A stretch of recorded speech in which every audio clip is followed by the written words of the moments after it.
so. Okay, the jig is up. I'll stop teasing you. Turn around. I'm right behind you. It seems I've managed to leave quite an indelible impression, even though you've never seen my face. Ah, nothing could make a great mage more pleased with herself.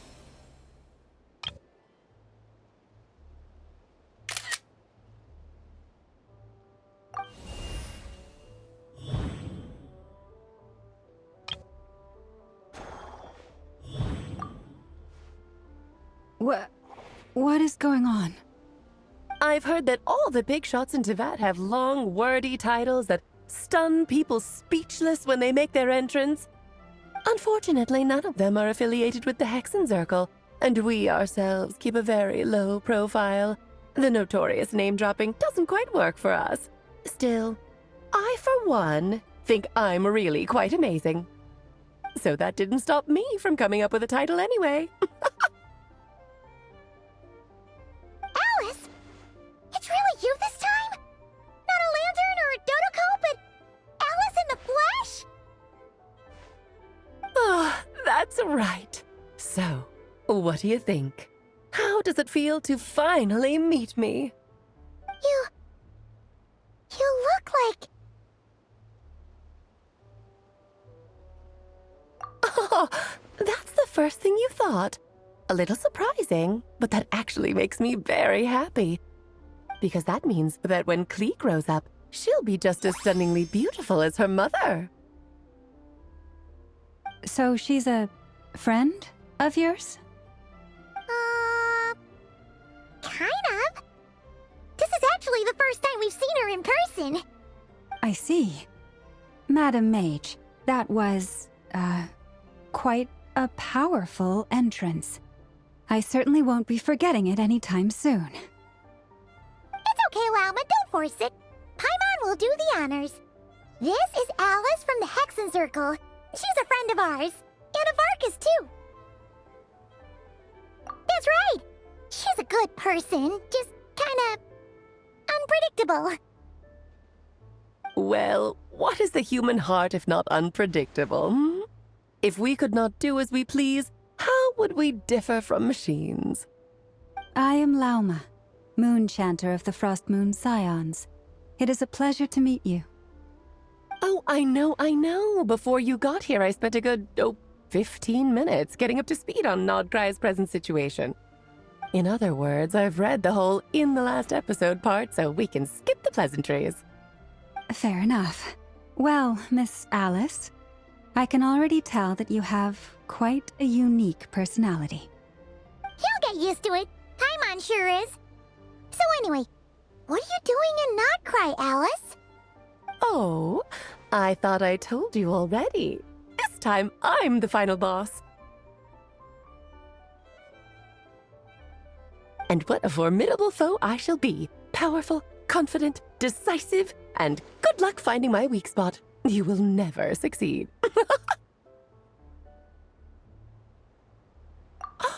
Oh, drat! My one weakness, and you found it in an instant. Fate has been dealt a devastating blow. Thus falls the great Dodo King. Why are you playing along with this nonsense? For funsies, of course. What's wrong, Paimon? Are you disappointed in me? Am I a gigantic letdown? No, it's just... you seem like a busy lady. And this is the one time you've shown up in person. Paimon figured it would be for something more high stakes than just goofing around. You're quite right. I'm here in Nodcry because something big happened. Something big enough it caught the attention of the Hexenzirkel. It concerns the 3 moons, Teyvat's borders, and of course, the moon goddess you are currently searching for. Kind of. Why don't we discuss this over a pot of tea? My main reason for coming on this trip to Teyvat was, of course, to have some fun. But I do technically have a job to do as well, namely, maintaining the stability of Teyvat's borders. I'll skip over the complicated parts, but to sum it up, abyssal energies are all that lie beyond Tevat's border, we'd find ourselves in a real pickle if they ever made it through. And the phantoms you've been seeing are a sign that the border has been disturbed. Ah, no wonder they tend to show up around Moon Prayer Night. Is it because the real moon is now so close to us that its power can cross the border? In part, but only a negligible amount passes through. Just enough to influence the verdant crests and so on. And as you've noticed, there has been an unprecedented number of phantoms appearing this year. The influence of the moon beyond the border cannot explain this. No, there is another far greater factor at play. The trilunar syzygy. A trilunar syzygy. Eons ago, before the heavenly principles came to Tevat, it was the then 3 moon goddesses who controlled the laws of this world.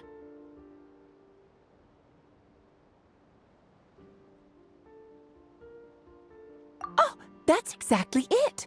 The 3 goddesses split these powers amongst themselves, promising never to consolidate them into one singular body. This was meant to keep the world stable. But, fast-forwarding to the present, the eternal moon's marrow is with you, while the iridescent moon's marrow, which should never have appeared in this world, has been retrieved.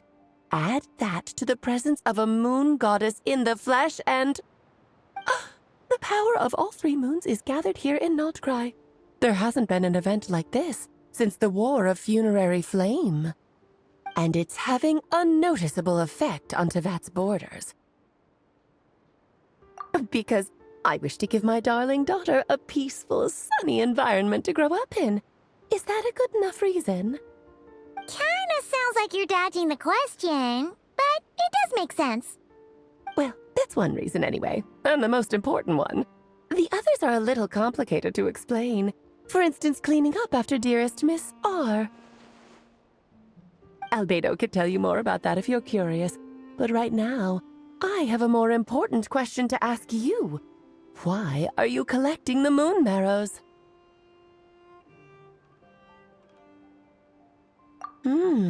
I see. Nicole told me about that legend once.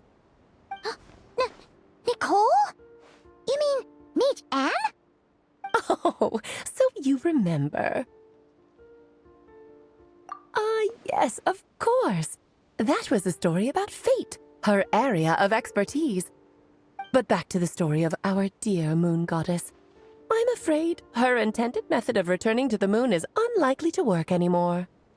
What does that mean? She may be missing, but she hasn't gone anywhere. She has disappeared.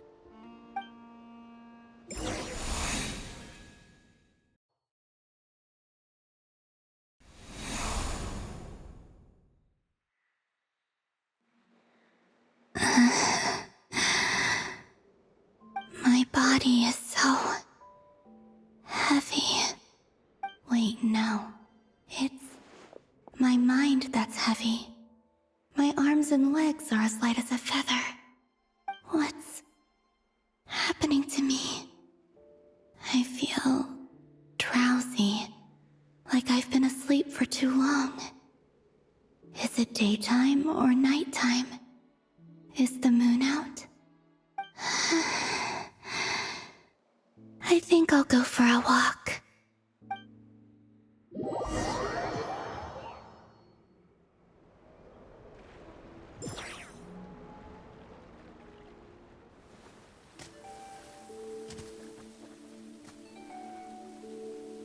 Are you out for a walk too? Huh?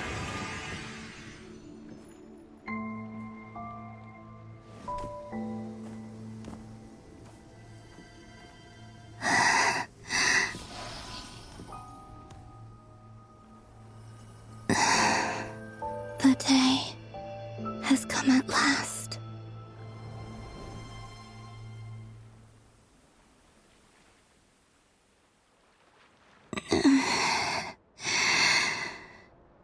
Have I grown so weak that I can't even sustain my physical form? But Moon Prayer Night is nearly here.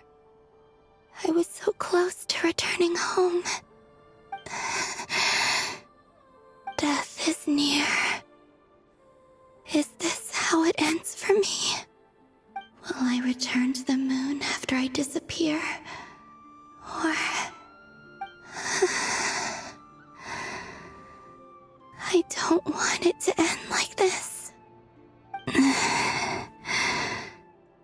So far, at least, I still exist. Even if not physically, I can still feel. But as my power wanes, I'm sure that too will fade. I suppose I might take one final look at this world.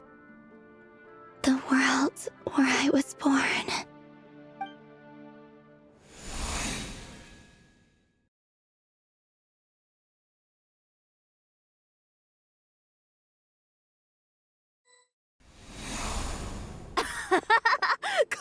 Come on! Wait for me! The Frost Moon Enclave. How much it has changed since I was born. These decorations, they're so heavy. It's times like this when you kind of wish men could be priestesses and acolytes.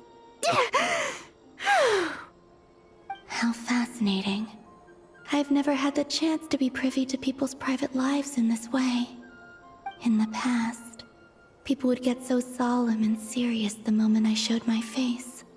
Like they were frozen stiff. Karina, Lametti, it's time to eat. Coming! I want to watch them a little longer.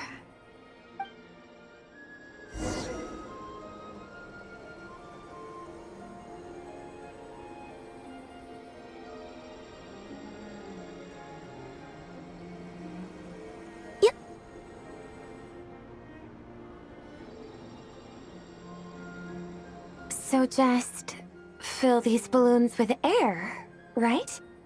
Yep. Try a couple now to test things out. The rest can wait till Moon Prayer Night. Think fast. Rita! Teasing an acolyte of the Frost Moon Scions? Surely that's a punishable offense. Take this!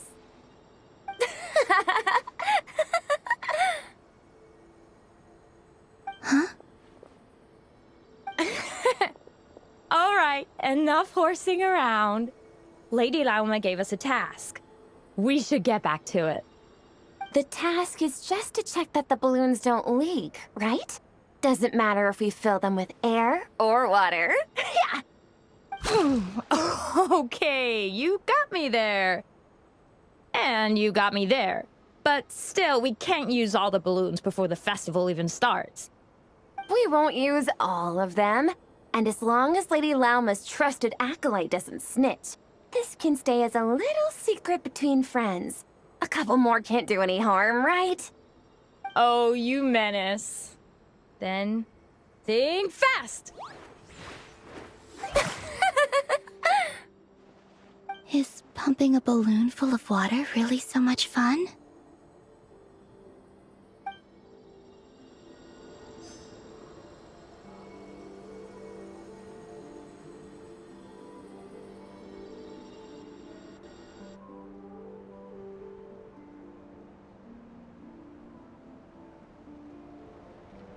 I'm sure you're both tired from playing all day. Come on, eat up.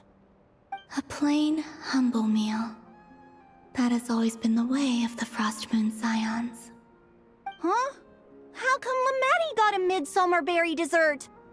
I always get Lockaberry. I don't mind sharing. You can have a bite of mine if I get to have a bite of yours. They're sharing food? I've never shared food with anyone before. Even at the Harbinger tea parties, everyone just ate off their own plate.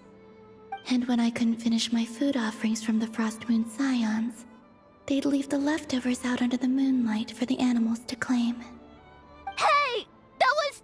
bites. Oh, then you can have another bite of mine. Oh, you too. Oh, don't fret now. Here, have some of Granny's too. So this is what it means to be family.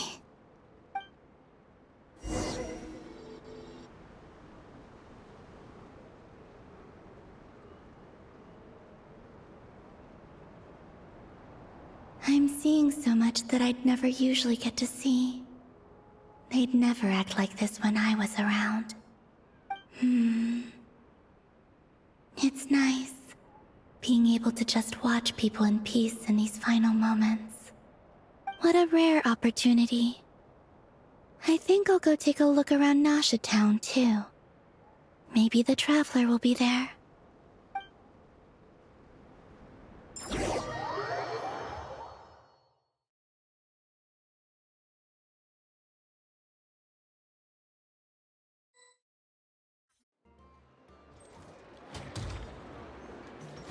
After the War of Funerary Flame, the moon goddesses were no longer recognized by Tevat.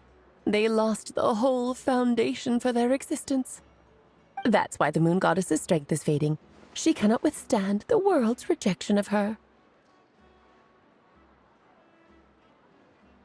To be more pedantic about it, the moon goddesses did something to offend the heavenly principles, and that's why they were ousted. Something of a recurring theme in Tevat's history. Theoretically, speaking so candidly should put me in their crosshairs too, but they can't tell me what to do. I'll say whatever I want. Anywho, the Moon Marrow energies were but a drop in the bucket for her, and that battle against the Ray Hair of Solnari only weakened her further. Fortunately, it happened close enough to Moon Prayer Night when the Kuvaki concentration here is high. That's the only reason she managed to survive this long. What do you mean, fortunately? You said she disappeared. We're too late. Oh, what a headache. I thought this was all common knowledge. I guess I have some more explaining to do. Okay, buckle up. It's time for another lecture.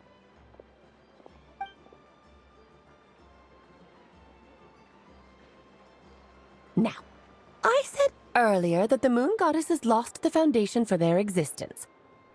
The reason for that has to do with the natural order. Basically, the rationale for their existence in Tevat was lost. The same logic applies to the present moon goddess, too.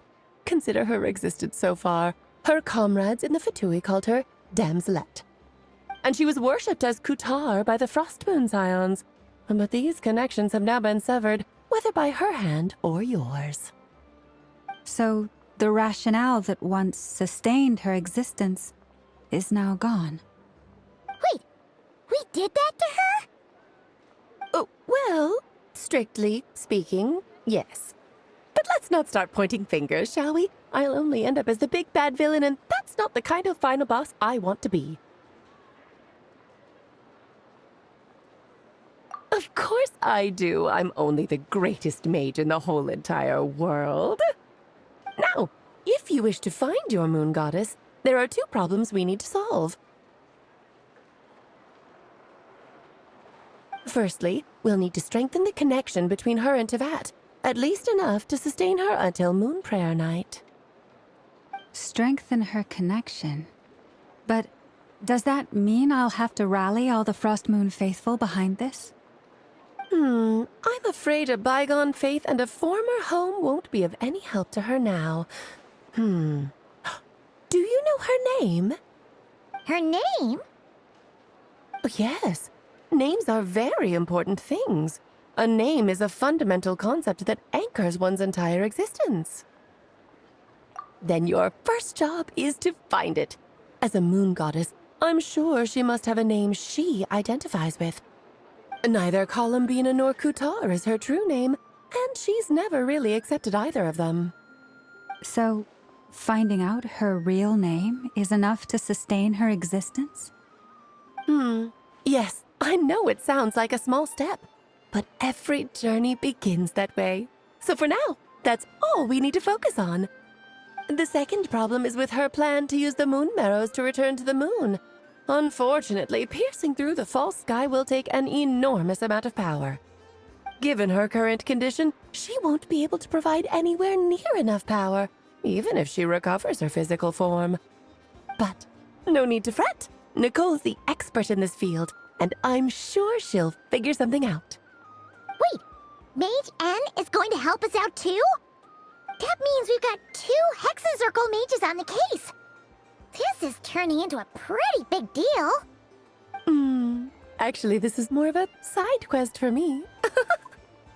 Like you said, I'm a busy lady, so I can't stay for too long. I'll have to return to Tevat's border soon. That's the upside you get for looking out for my little Klee. Hopefully that will incentivize you to carry on keeping her company in the future. Anyway, jokes aside, you'd better get moving. It will take quite a miracle for the Moon Goddess's consciousness to hold out till Moon Prayer Night. Oh, I suppose I might as well tell you where Nicole is before I leave. Off you go now. Time to meet your new friend. Oh, yes, and a little suggestion. Don't forget to mind your heads. What? I wonder how Durin's doing. I should really go see him before I head back. You really are super busy. I most certainly am. There's so many children I have to keep tabs on just in Mondstadt. Durin, Albedo, Venti, Varka. Klee didn't make the list, huh? Of course not. Klee is my pride and joy. I have no qualms about her, because she's the best child in the whole wide world. Yep. Klee's a little angel. I'm glad you agree. Well, all the best. See you when I see you.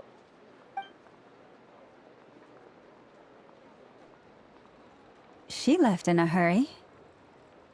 Yeah, she didn't pack up her stall. Should we handle it for her? I must say, I'm now very curious about her daughter. Klee, wasn't it? What's she like? That's a long story. Come on, we'll fill you in as we go.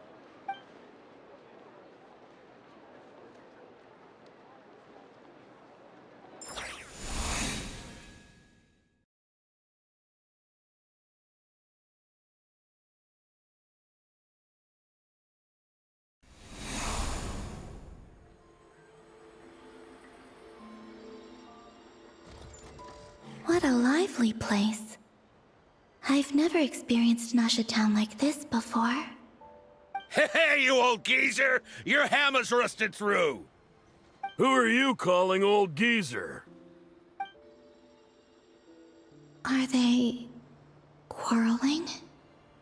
I'm looking right at him!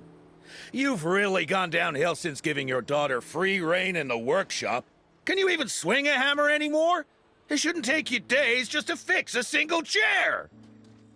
You might as well use that hammer to massage my back for all the good it's doing. Don't run your mouth, or you'll get a back massage that'll put you in bed for the rest of your life. Look, the materials haven't arrived yet, all right? You know how busy it gets in the days before Moon Prayer Night. I'll bet you send all the materials to your little princess. Blood's always thicker than water, huh? All right, you've made your point, Uncle Koski. As soon as the materials arrive, fixing your chair will be the #1 priority. And Dad, if you've got time to chat, why don't you lend me a hand, See? Lolka knows what the score is. I guess they're friends. But the way they spoke to each other was so ugly. Then again, it wouldn't be the first time I've seen something like this. Columbina! Sing outside my door in the middle of the night one more time, and I'll unscrew your vocal cords. You hear me? Oh, Zandrone. So that was her way of trying to be friends with me. What a pity. I won't get the chance to say any ugly things in reply.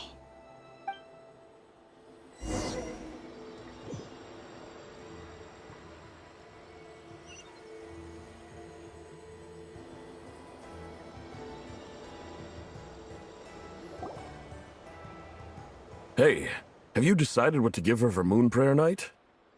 I sure have. She's gonna get the surprise of her life when she's least expecting it. Then I'll whip out the ring and pop the question. The surprise of her life. What a fun turn of phrase. Cool, I get the picture. You can spare me the gushy details. Ooh, looks like we have a customer. Hello there, ma'am. Would you like some Moon Prayer Night candy? Huh? Is he talking to me? Can he see me? Here you go.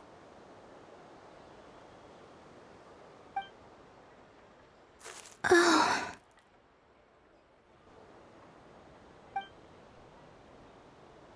Come back anytime.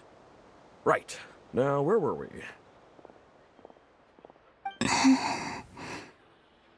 I don't know why, but I still held out hope.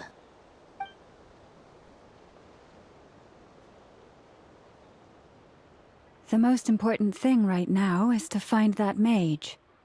This name thing seems super important too, but where do we even start looking? I'd better go pay the Fatui a visit.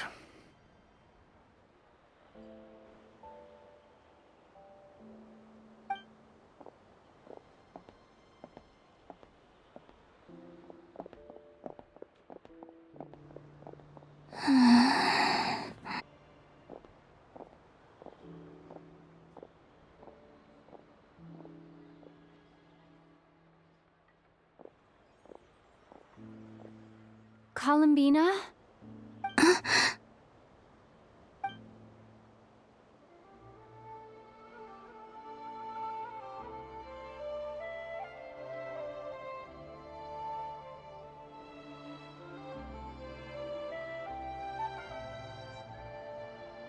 Traveler? Let's go! This is no time to be spacing out!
Where are they going?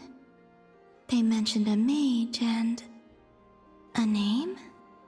So, Mr. Varka, are you acquainted with this Nicole? Or should I call her Mage N? Not really. We've never met, though she has come up in conversation. From what I've gathered, Alice kinda took Nicole under her wing. Taught her how to speak in a more ladylike fashion, that kind of thing. Huh. Hard to imagine Alice as an etiquette coach. Yeah, Alice is a larger-than-life personality, I'll give you that. But then again, that's why she's able to draw such an eclectic mix of people into her inner circle. If I remember correctly, being an interesting person is actually one of her main entry requirements. So, if you ever wanted to join the Hexenzirkel, I'm sure you'd both be eligible to apply. Hey! Don't go around making promises on Alice's behalf! I wouldn't dare. I'm just trying to paint a picture of the Hexenzirkel for you. Okay, sure. Anyway, since none of us have ever met Nicole, How are we supposed to find her? We can't just go up to every woman in sight and ask, "Hey, are you Nicole?" Maybe something she's wearing will give it away? Like a windbloom pinned to her chest or something. Wait a minute. Alice never said Nicole was from Mondstadt. Oh, true.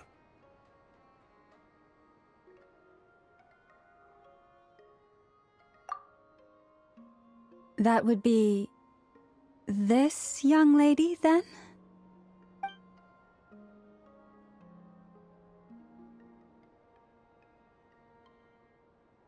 Hey there! Sorry to disturb you, but are you Miss Nicole?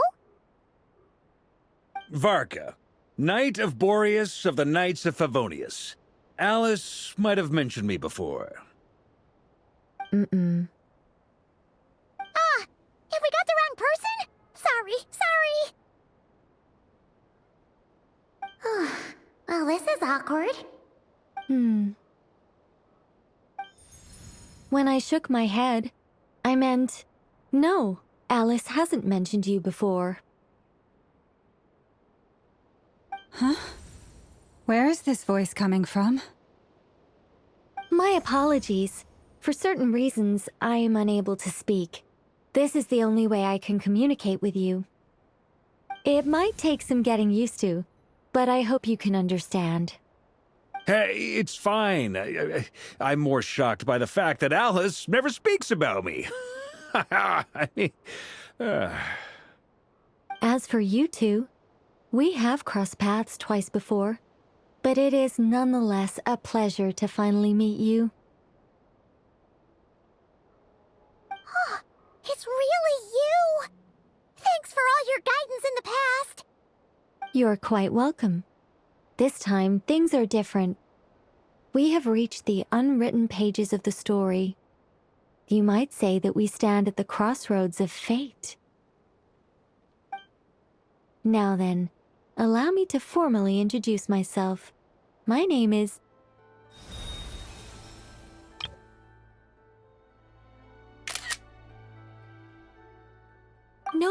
No, stop! Alice! I can't believe it! I had a whole speech prepared. I'd agonized over every single word. She always picks the worst moments to ruin other people's plans. I'm so sorry about that. Alice took the liberty of devising some bespoke self-introduction magic for each member of the Hexen Circle. But I could have sworn I deleted all of the triggering conditions for it. How did it bypass everything? Oh gosh, this is so embarrassing. This is a very different side of Nicole than what we're used to.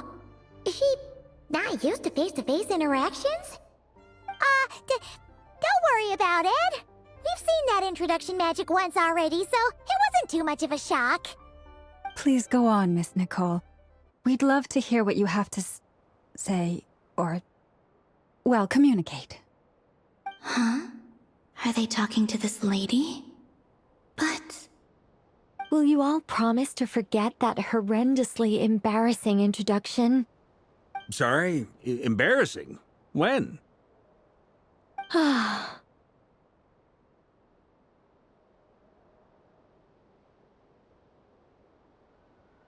Yes, my name is Nicole, and I am one of a very few angels who have retained both their preferred form and their power.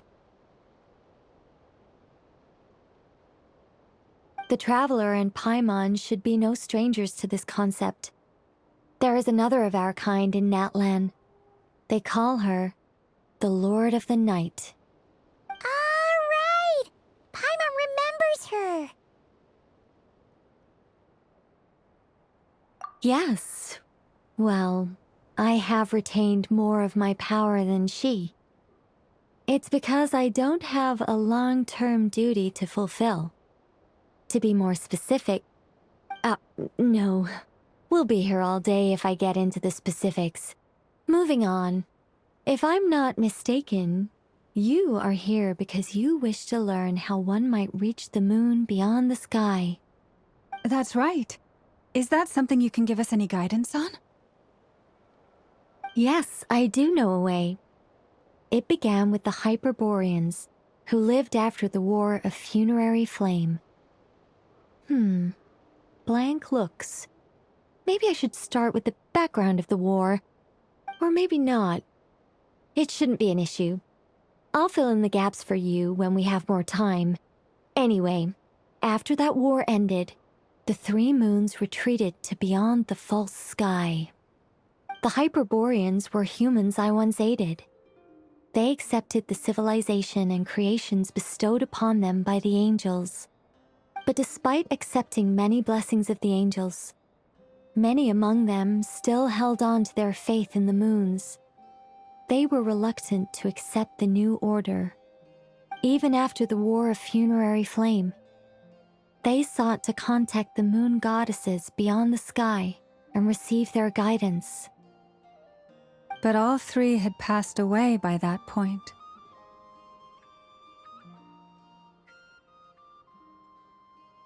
This mage has a unique method of communicating. Is she talking about the moons? Yes, but they did not know. And so, still they prayed for the moon goddess's mercy.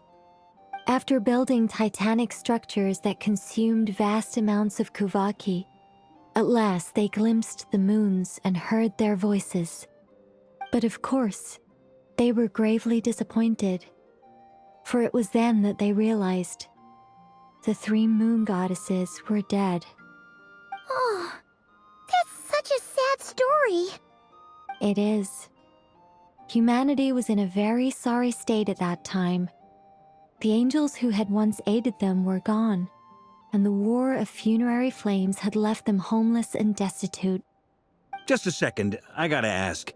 How relevant is all this history to the task at hand? Well, I mean, it's... Okay, it seems we've drifted into irrelevant narrative waters.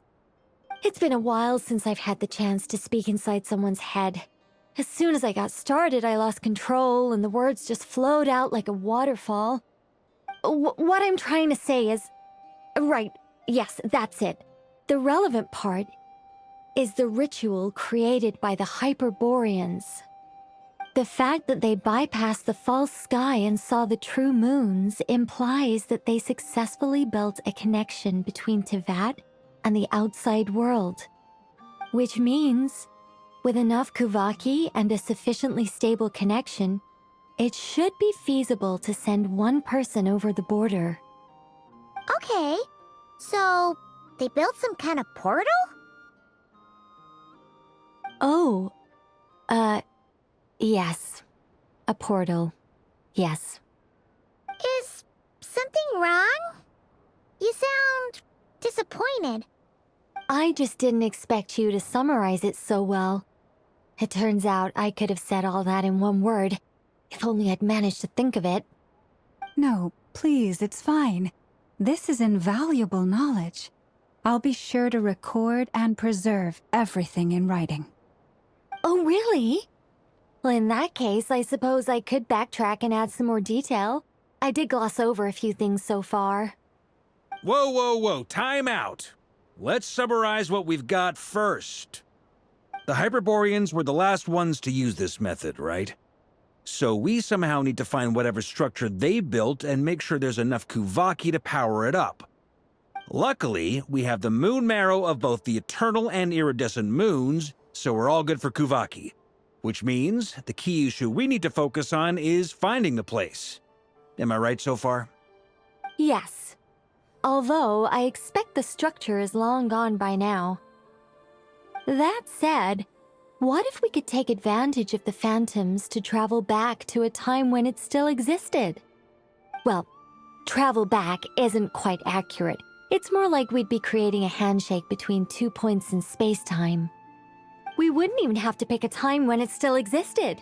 It could just be a time when it still appeared in phantom form via projection, or we could project our own phantoms, fold them together at...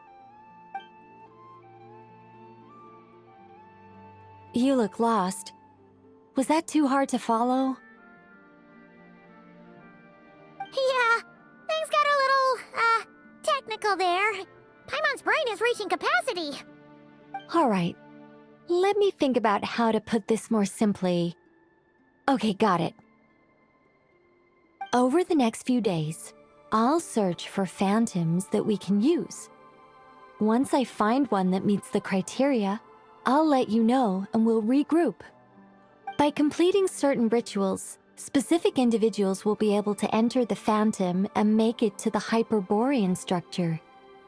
If everything checks out and it looks feasible, we'll just need to wait for Moon Prayer Night, and we can send the Moon Goddess back home. I'm really skimping on the detail here. Is this making any sense at all? I think so. For now, we'll just wait to hear from you. Yes. Basically, yes. Great. Counting on you. In the meantime, we'll focus on finding the Moon Goddess's name. My name? Are they looking for a way to stop me from disappearing? Excuse me, Miss... Go on, Miss Nicole. This conversation was a little all over the place. I didn't catch your name. I am Lauma, of the Frost Moon Scions. Ah, I did wonder. I noticed that you listened very intently when I spoke about Hyperborea and the moon's history. If you'd be interested, I'd love to visit you this evening and go through it again in greater detail. Also, if you were serious about making a record, it would be too risky to simply write down the raw details as is. I would suggest some tweaks. Maybe rewrite the stories as fairy tales or fables, perhaps even prayers. Anyway, we can cross that bridge when we come to it. So, see you later then? Oh, and no need to prepare anything. Just a cup of tea will do. See ya! She seems friendly. It's just... It's so nice to find someone who's actually willing to listen. I've been dying for a chance to finally go through all this systematically from start to finish. Any longer and I'd probably start forgetting it. Now Paimon gets why Alice told us to mind our heads. Ha ha ha ha, what did I tell you? A lot of quirky people in Alice's orbit. Now then, the next order of business is, where do we start looking for the Moon Goddess's name? Maybe the rest of what Nicole has to say might give us some clues. Once I've heard her out, I'll summarize the salient points and share them with you all. I'm also inclined to review our other documents. Yes, our faith was first